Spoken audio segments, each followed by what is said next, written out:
is up, guys? Welcome back to OverTakes. This is Misfit, and today we are going to be recapping Week 16 in the Overwatch League, Week 1 of Countdown Cup Qualifiers. We're going to go over some of the big stories that happened over the weekend. We're not going to dive too much into like match breakdowns and things like that. We're going to talk about the teams, the standings, and implications of all the matches and stuff like that, and what happened and the way things are breaking down right now. We're going to talk some matches, but we're not going to spend the majority of the time breaking down matches today. Kind of a new thing I'm trying out. Let me know in the comments down below if you like it a little bit better than me just pouring into a couple of different matches for a long time. I mean, I am going to talk about a couple of them, like I said, but I'm not going to spend a lot of time on it. I want to talk more about the storylines and the teams that shape them and all that kind of stuff. But before we do that, I'd like to thank everybody for joining me. Thank you all you guys that have been supporting me, whether it's been for a week or for the last 4 years. It's greatly, greatly appreciated, and I do mean that. It really is. And if you're new, thanks a lot for stopping by, checking us out. I do Overwatch League content 2 to 3 times a week, depending on what's going on and all of the whatnot and what have you, with the league. And if there's any kind of big breaking news or anything like that, I'll do an extra episode. If you could hit a like, a subscribe, and all the YouTube jazz, that would be fantastic. All right, so let's get into Week 16 of the Overwatch League. Okay, this was a weird week, as it usually is in the first week of a tournament cycle. Then you throw in the hero pool thing, and we have a whole mishmash of teams kind of mucking around, doing who knows what. Yeah, in APAC, it seems as though there's some weird things going on over there. In NA, it seems like the cream's starting to rise to the top and that kind of thing. And some of the teams that we were on the fence about or kind of bullish on for this meta did not look the greatest this week or look better than we thought they were going to. Let's dive into this real quick. Let's just go over the scores. That way we can get a handle on what was going on. All right, we're just going to go right down. Friday, Paris defeats Dallas 3-2. This was a featured match that we had. We had Dallas winning it 3-2. Paris looked really good. Next up, Houston 3-0's Washington. Then we go to APAC. Let's go into APAC. We have Seoul beating Hangzhou 3-2. NYXL taking care of business against the Valiant 3-0. Philadelphia 3-0ing the Shanghai Dragons. Boston beating Paris on Saturday, 3-1. Atlanta beating the Gladiators 3-2. Dallas beating San Francisco 3-2. Dynasty beating the Valiant 3-0. New York beating Shanghai 3-2. Philadelphia winning 3-1. Atlanta 3-0ing Houston. San Francisco 3-0ing Boston. And the Gladiators 3-0ing Washington. All right, a lot of weird scores and stuff. And a couple of things that, we want to talk about here, obviously. The elephant in the room. What is Shanghai doing? I really want to bring back the Season 1 sandbagging thing. I really, really do. But, I mean, they played develop against the Fusion.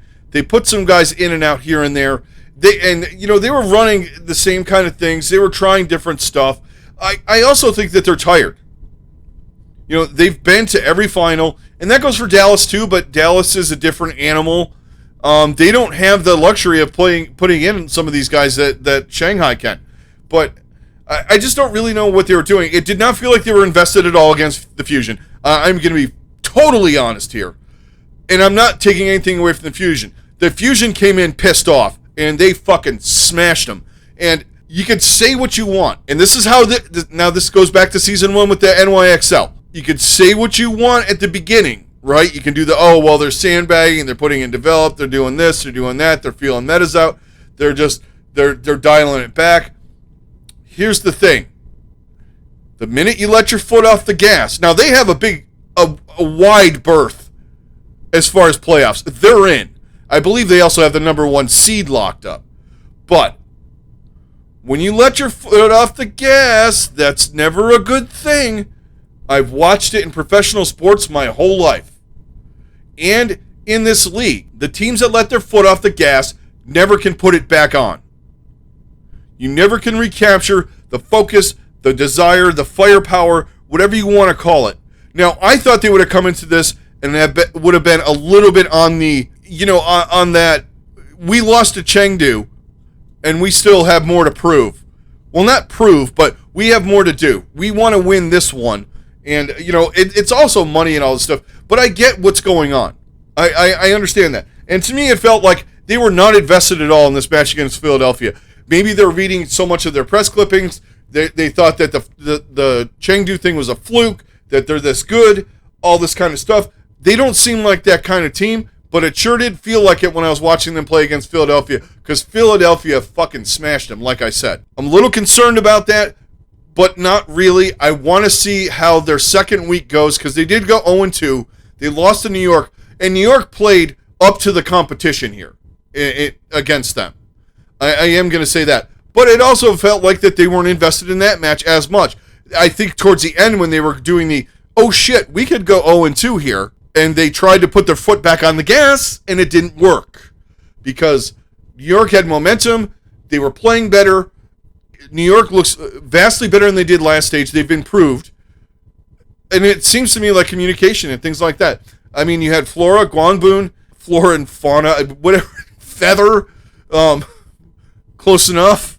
Jonak looked good. They looked decent all across the board. And it's not that Shanghai couldn't handle that at its peak moments, but, I don't think they expected New York to come out and outplay them like that. And they did. And maybe it's me being weird, but I don't like that. I don't like this look from Shanghai. So we'll see what happens with them in their second week when they play. But I believe they have teams like the Valiant and stuff like that coming up. So, it's APAC. So if you take 1 week off, maybe they go 2-2. They get into the knockout. We'll see what happens. But I wasn't a fan of what they did. One thing that I was a fan of is the way the Fusion played. We're talking about APAC here to start, apparently. I'm going over my notes, and I just had a whole bunch of APAC notes, and obviously we're going to dive into NA a little bit too. Well, a lot of it. But Philadelphia came out and played like they should have been playing for the last two stages. Yes, they have had all this turnover with the roster and trying to bring guys in and stuff like that in stressful situations. I think we've gotten in sync. As far as it looks right now, they came in, they took care of business against Shanghai. They were serious about it. I don't think Shanghai was as serious, but it showed. They came out, they played a pretty good. They looked way better, way more coordinated.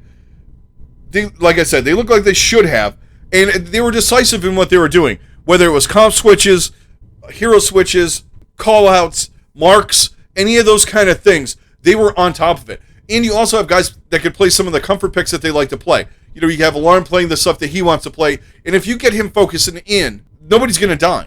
And Shanghai just was not ready for that. And they played the way I think they could play. And they also played to some of their strengths. Hotpa, fantastic on Zarya. I'm glad they threw him out there and played him on Zarya. They looked really good. He's really focused on that. I don't know what it is about him on Zarya. He plays way better. I mean, even if you go back a couple of years, he played way better on Zarya. When he was on, what was he on? Guangzhou. He looked vastly better than he does now. So a lot of good things from Philadelphia this week. We also saw a lot of good things from the New York Excelsior. Now, this is a team that, me included in this, and everybody else is like, oh, fucking New York. Oh, my God. They're tragic. They're terrible. But you know what? They hang around. They're young. They're getting better. And the addition of Kalios has meant so much to them. Yakpong also is a good ball player. You have Kalios, who plays really well with him. And then you have Flora, Feather, and Guangbun playing the way they did. And Jonak is kind of at almost not peak Jonak form, but he looked like the Jonak of old this weekend to me.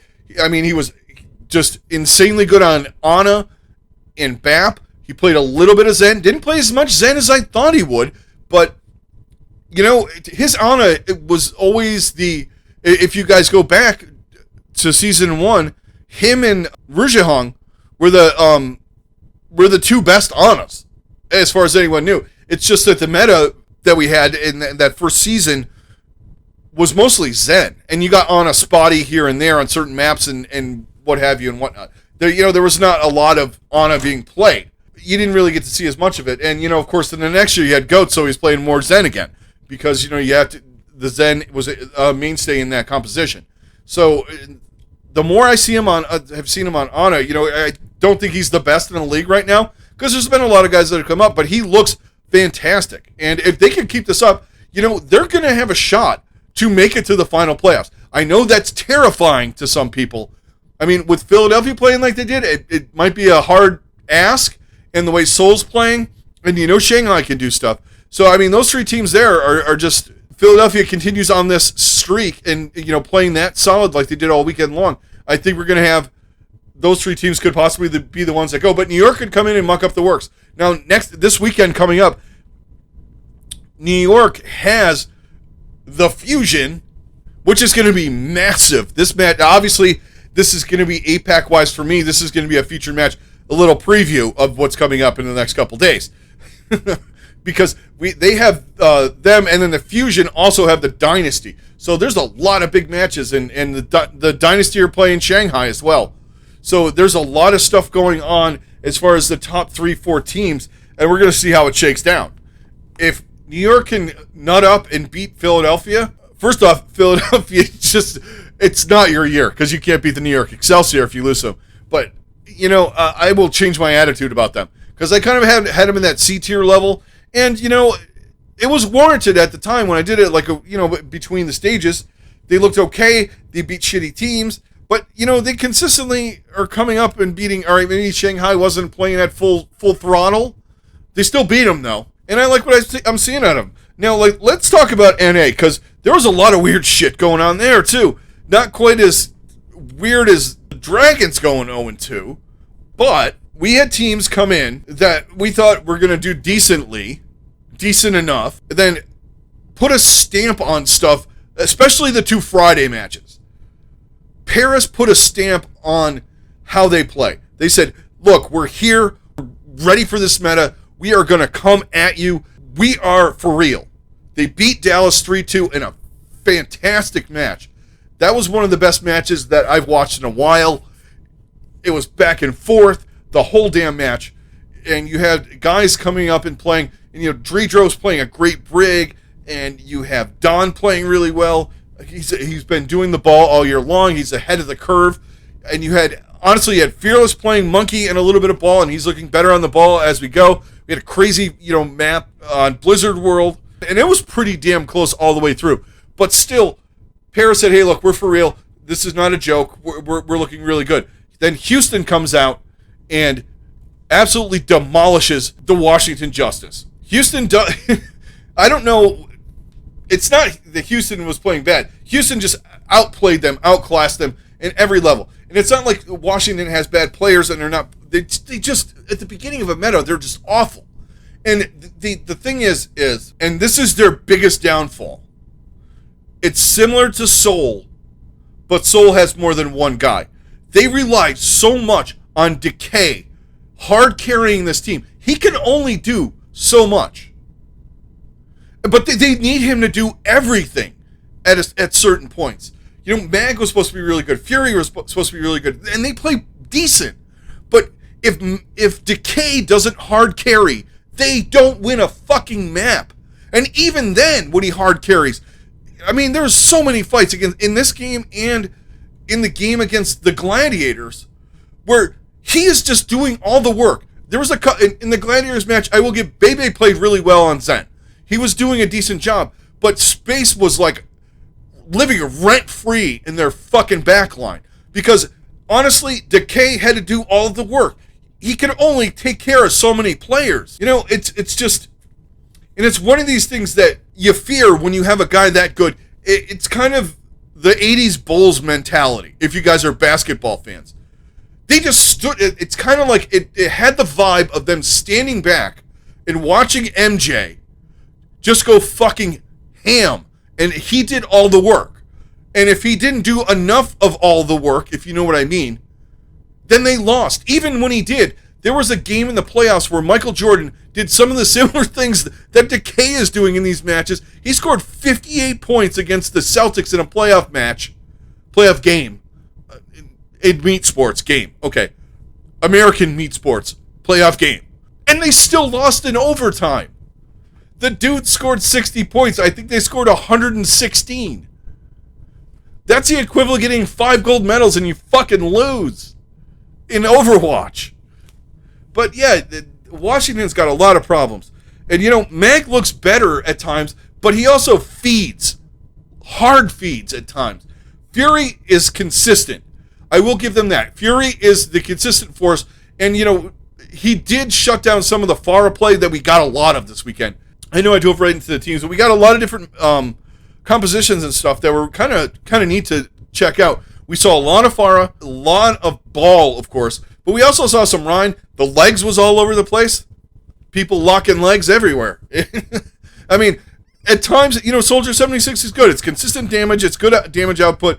It holds Pharahs and, some of the stuff at bay. You have good poke with it. A decent enough ultimate at times if you have the right, if you get, it's more of a zoning thing. We had a lot of that. We had a lot of of course, the Balsombra Tracer stuff going on.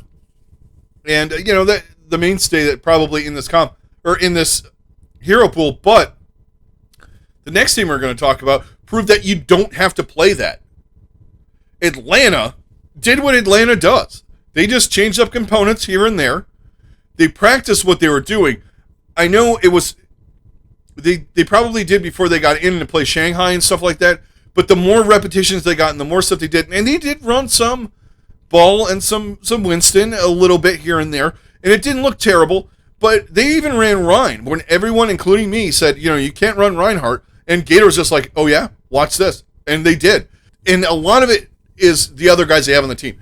That I kind of like that Pharah with the Diva Orisa anchor kind of thing where you have that, like the eye in the sky, and then you have that ground comp. It's a nice, you can slowly slog forward while the Pharah is taking care of and creating a lot of havoc in the back line and just causing focus fire and onto her when you can use the Orisa with halts and stuff like that because people aren't paying attention because they're getting shot from the sky. I mean, you guys know how it is. You play the game. When the Pharah's up there, a lot of times you get picked off by not the Pharah because you're not paying attention to what's going on inherently close to where you're, a ground level. So I like some of that stuff that they're running. I like a lot of stuff they're doing. I like the fact that they're not afraid to run Torb. They're not afraid to run even the Sombra and Tracer or play legs. They're doing a whole bunch of different stuff. And Pelican's doing a fantastic job. He would look great on Pharah. He's looked great on everything he's done. And Hawk is unbelievable, guys. If you want to learn how to play Diva in every different way that you can, watch Hawk. Space is really good. He's aggressive and stuff like that. And you got guys like Fury that are good at peels. But if you watch Hawk, he's good at all that. His head's on a swivel the whole time. He plays, if you look at how he plays Diva, there's a stretch, like if you're running like your comp. So you have the back line, you have, with them, you'll have like an anchor tank, like an Orisa, a Reinhardt. That middle ground area, he covers so much space between the back line and the front, either peeling for the back, guarding the Reinhardt or the Orisa, and also being very aggressive and taking care of the Pharahs in the sky, or going forward and at the appropriate times when going in with the Tracer and taking care of business in the back line. He knows how to play all of the angles and all of the different ways to play Diva, and it's fantastic. I mean, Diva's like my main, so I watch guys like him a lot. I mean, when I played a lot more, Diva was my main. Diva, Zenyatta, I like playing different things. Enough of my Overwatch playing career. I just like the way Hawk has been taking care of business for the Atlanta Reign, and I don't know if he's underrated, but he's kind of an unsung guy. It's like, Hawk is good, but if you watch him more and more, he's one of the mainstays on Atlanta that's keeping them afloat and keeping them going. Same thing with Masa. Masa's been playing insane too. Watch some of that guy. His Mercy's been fantastic with, doing with the Pharah Mercy and doing whatever else they need him to do. So there's a lot of good stuff going on from Atlanta. And they looked absolutely fantastic this weekend. They destroyed the Outlaws, who looked great one week or one game and like dog shit the next. I don't know if they were ready for what Atlanta was doing, but they did not look great in that second match. Atlanta has these comps down. They're kind of like the Chengdu of NA, but with not the ball comps, with everything else but that, without the ball in the Winston. They're better at the slow, grindy kind of stuff. And then you throw that far in there, the longer the fight goes on, the more and more and more they have a chance to win. Now, they did fantastic. I went off on the Justice a little bit. There's some issues not with these players. These players are freaking great on that team.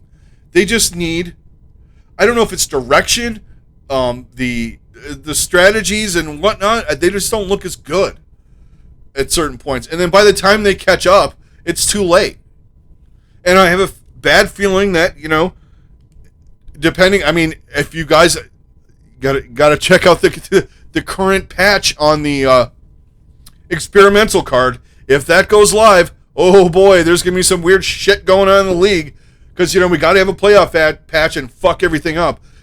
So, I mean, it could be a blessing in disguise for some of these teams, because they have a nerf on ball where you can't zoom out of the spawn room. You can't grapple, which gives you an advantage to get to the point faster. So I don't know. And there's a couple other weird shit things going on too. So look at it, check it out. I'm not going to go into Overwatch patches, but we might have to go over this one if it goes live, because it will be the playoff patch, and that'll be interesting to check out. And of course, we got to have one, like I said, that's going to throw the meta and everything else, wonky. But those are a couple of the teams I wanted to talk about, and I also wanted to talk about a little bit about some of the teams that went 1-1. Paris, I don't know what it is with some of these teams, like Boston. Boston played decent in that match, and they absolutely slammed Paris. I think Paris put all their eggs in the Dallas basket, preparation-wise, and I don't think they were ready for what Boston did. I'm continuing to love their Boston-ness. Love their DPS line. Valentine and IM37 are fucking fantastic. I just like what they're doing. IM37 has got one of the best redemption arcs next to Fearless that there has been in this league ever, period. After being on Toronto, getting called in there, in the middle of their first season when that whole shitstorm happened, you know the story. He takes some time off, grinds. I mean, you can even throw Kalios in there, too, with that. Same thing. Except for he didn't get slammed for poor play. That wasn't his fault, because he was playing a hero that he wasn't used to playing. But anyway, Boston, they're up and down. Now, is there a different level between Paris and San Francisco? Absolutely. Yes, San Francisco lost to Dallas, but Dallas is still Dallas, man. They're still really good. And that match was super, super close. I'm not going to say that San Francisco blew that match. I think Dallas just won that match. Dallas is just that good this year. And San Francisco is still really damn good. They destroyed Boston like they weren't even there, in my opinion. I watched that match. I didn't have a lot of time this weekend, guys, to watch a lot of matches. I've been watching, catching up. So, I was saying, a quick sidebar here. I was saying about, I had to go find a house. Well, I found a house. My wife and I did. And, of course, now we're in paperwork hell and all that kind of stuff. So, we're doing stuff like that. And then the place where we're living, we have to be out by the 15th of September. That's throwing a wrench in things. And then I'm going on vacation the 16th of September, which is also throwing a wrench into everything. So, well, I'll talk about it at a later point of my plan for what we're going to do for the playoffs, because my September is totally booked solid in life things. But I want to talk to you guys about this, because I'm going to watch it, and I'm going to want to talk about it. If you guys know me, you know that's true. I'm not going to watch these matches and not want to go fucking spout off to the world about it, or to somebody, anyone that'll listen. I think we have some interesting storylines going in to the second week of the Countdown Cup qualifiers. And like I said, we covered it. Atlanta, it looks supremely good. The Gladiators look really good too. It's just Atlanta's a tick better right now than them. The Gladiators took care of Washington, but I don't know what Washington's problem is, other than the fact they sit back and watch the K try and do shit, and it doesn't work. It's not a winning strategy.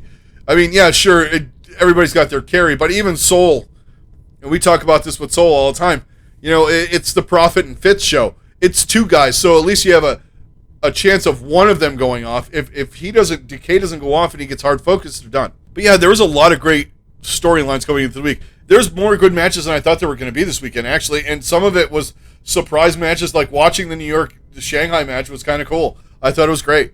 Some other teams I think that have punched their ticket out of contention right now, at least one this weekend, and that's the Hangzhou Spark. They're done for the year, in my opinion. They just couldn't get it together. They have a great roster. They just have a coaching merry-go-round. I believe ZP was telling a story where it was basically like their owner is basically being like George Steinbrenner. If you guys are baseball fans, he's an infamous owner of the Yankees, and he always fired coaches, managers in baseball, firing managers every year if they didn't perform exactly the way he thought they should, instead of letting the thing flesh out and see where it was going. And he would hire guys back and fire guys, and it was just a mess. And that's what's going on with Hangzhou now, kind of. And I totally agree with him because I'm a Yankee fan, and I had to live through that. So I totally understand what he means by that. And it's 100% true. But, yeah, they're the unfortunate ones, I think, that got knocked out this week. Let's take a look at the standings. All right, so we'll hit APAC first. Seoul still is way up on everybody. They have 18 points just from getting all the points from the tournaments. They actually have a worse record than the Seoul Dynasty, but the fact that they've gone to tournaments and won and have placed in second or at minimum, they have 18 points. They have 7 more points than Seoul, and they got them all from tournaments. If that factor was not put in this year, Seoul right now would have overtaken them because they have a better map differential by 2. So you have that. You have Philadelphia in there. Hangzhou's hanging on by a thread. New York is right behind them. New York has a big week coming up, and they cannot fail if they want to get in. I think right now they're playing better than Hangzhou is. I thought Hangzhou was in 6th. I apologize for that. But your 5 are Shanghai, Seoul, Philadelphia, Chengdu, and Hangzhou. Chengdu, and Guangzhou have not played yet. So we're going to see them next week. Not that Guangzhou has a chance in hell. If they went 4-0, they would be 7-9 going in. But that's not going to happen. And the Valiant are still the Valiant. So whatever with them. So it's basically between Hangzhou, in my opinion, it's between Hangzhou and New York for that last spot, unless Chengdu falters. But this meta's made for them. They better not. Because I will lose faith in the Hunters. They'll just take another trip back into their zone. Even if they tied, though, well, I don't think they're going to lose 2 matches in the current schedule that they have. So nothing to worry about there. As far as NA goes, right now it's kind of in a good spot. It's where you kind of thought it was going to be a little bit, I guess. Dallas, number 1, same thing as Shanghai. They're 6 points up on the Shock. The Shock are basically operating in Seoul Dynasty territory here, where they have a better record. Actually, they would be dead tied right now. Actually, no, they wouldn't. The Shock, their map win-loss tie is 37-23-2. Dallas is 36-22-2. Their differential's the same. Their record's the same. Dallas has been to all the tournaments and placed, and they have 6 more points. There's where the thing lies right now. Now, in the middle is where it gets crazy. Houston's 10-4 after going 1-1. Atlanta has just been rocketing up the standings since their really, really bad start in the beginning. They're 10-4 in third or in 4th. 17 plus 17 map differential, which puts them ahead of the Glads right now, who are also 9-5. They're both 9-5. Washington's 1 match behind, and they dropped 2 spots because they lost 2 matches. I mean, I don't know what else to say about them right now. And Boston's climbing. Right now, Boston, if Washington has a bad week and Boston has a good week, Boston will jump them. And so will Paris if Paris rebounds. Paris has a bad map differential, but that can be easily remedied because I believe they're playing like London and somebody else garbage too. Like I said before, I don't think there's too much of a worry about the 9 in NA for the top 9.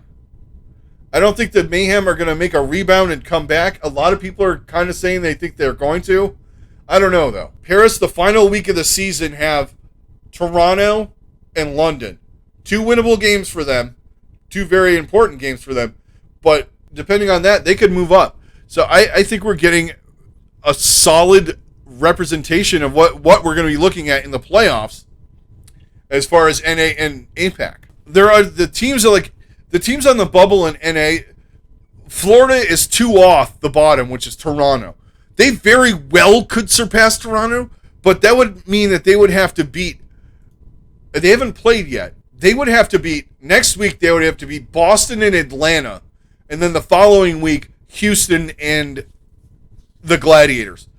The only team that they have a prayer against is Boston. Maybe you could argue Houston, but I don't. I think Houston's better than them right now this year. So I think we're kind of set unless Toronto, or even if Washington loses 2 games, they're not going to drop. They'll still be in the top 9. Because that would be, even if they go 0-4 in this tournament cycle, which would put them at 8-8, the Mayhem still have to win all 4 of their games to tie them, to get ahead of them. Only chance they have would be if either Boston loses 2, and then they go 3-1. They have to win 3 games, minimum. You could count on Toronto, but I believe they have London in their schedule. And I'm just throwing this out there just to show you guys, and not because I'm a Mayhem fan. There's no hopium in the tank right now. Yeah, Toronto, there's a chance Toronto could have a bad stage. But they got London, who's London, Washington, who's playing like hot garbage, other than Decay, and maybe you could even say Bebe and Fury. But the rest of the team is just not in sync. Anyway, we're not going to get into that again. And then the next week they have Paris and the Shock. There's a chance they could go 1-3. Even if they go 1-3, that still puts them at 7-9. The Mayhem still have to win 3 games. It's pretty much the top 9, in my opinion, set. And there's no chance of anybody going 0-4 unless Toronto just literally shits the bed and then rubs their own face in the shit and falls off the bed and smashes their head on the ground and forgets how to play Overwatch. If Toronto wins 1 game, they're done. Florida. There's no way Florida's going 3-1, 4-0. If they do, it'll be divine intervention, miracle from on high. I don't think it's going to happen. That is the standings and where teams lie. I don't know all the tiebreakers, but we'll get into that when I learn some more of the tiebreaker stuff, because I believe people will start posting some of these things.